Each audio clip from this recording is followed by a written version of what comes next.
کمیته ولایت‌های فوق‌العاده تاجیکستان با نشر ویدیو و عکس‌های زیادی از جنوب ترکیه خبر داد که از صبح بر وقت 2 فوریه سال 2022 سر ساعت 9:09 دقیقه با وقت محلی دسته امدادگران تاجیک در منطقه از ولایت آفت‌زده قهرمانمرش ترکیه به کارهای جستجویی و نجات آغاز کردند. ولایت قهرمانمرش در ترکیه از جمله ولایت‌هایی است که در زمین لرزه اخیر زیاد ویران شده است. در این زمان 40 نجات دهنده از تاجیکستان بناهای خراب گردیده را از نظر می‌گذرانند و زیر خاک و سنگ توده‌ها و شکسته پاره‌های بتونی را تحقیق می‌کنند. نجات دهندگان تاجیک زیاد کار می‌کنند، زیرا خوب می‌دانند که برای نجات جان انسان‌ها هر دقیقه و ساعت غنیمت است و هر لحظه می‌تواند دیر شود.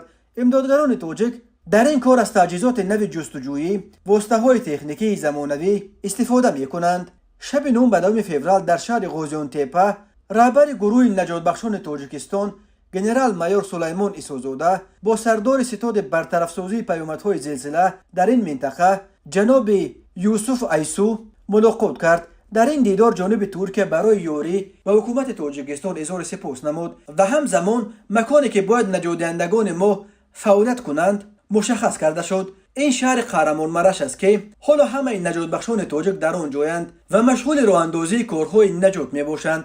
باید گفت نجات بخشان از تاجیکستان بار اول در چنین عملیات در خارج کشور اشتراک می کنند. در همین حال بنا به آخرین خبرها تا صبح 2 فوریه شماره قربانیان زمین لرزه های پر قربانی در ترکیه و سوریه از 21,000 گذشت.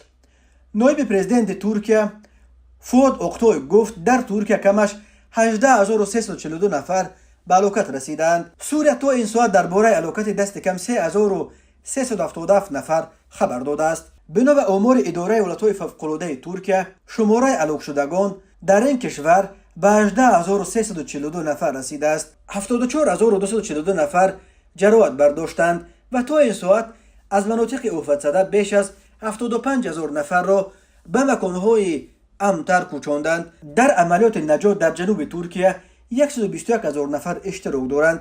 به گفته مقامات ترکیه در پی آن 2 زمین لرزه پرقربانی و خرابی آور صبح و روز 6 فوریه در این منطقه باز 1509 پس لرزه دیگر ثبت شده است، ولی خوشبختانه آنها از خود قربانی به جا نگذاشتند. بانک جهانی به ترکیه برای کمک فوق‌العاده و بازسازی مکان‌های آفت‌زده 1,780 میلیون دلار کمک مالیوی وعده داده است. سازمان جهانی تندرستی گفت اکنون در پیش سازمان‌های امدادی وظیفه اساسی تامین امنیت زندگی آنها است که از این زمین لرزه ها جان به سلامت بردند. نماینده این سازمان گفت در حال حاضر هزاران نفر در زیر آسمان در شرایط خیلی بد بدون دسترسی به آب و گرمی و برق و علاقه به سر میبرند و این همه در حالی است که در مناطق آفت‌زده هوا نیز خیلی سرد است.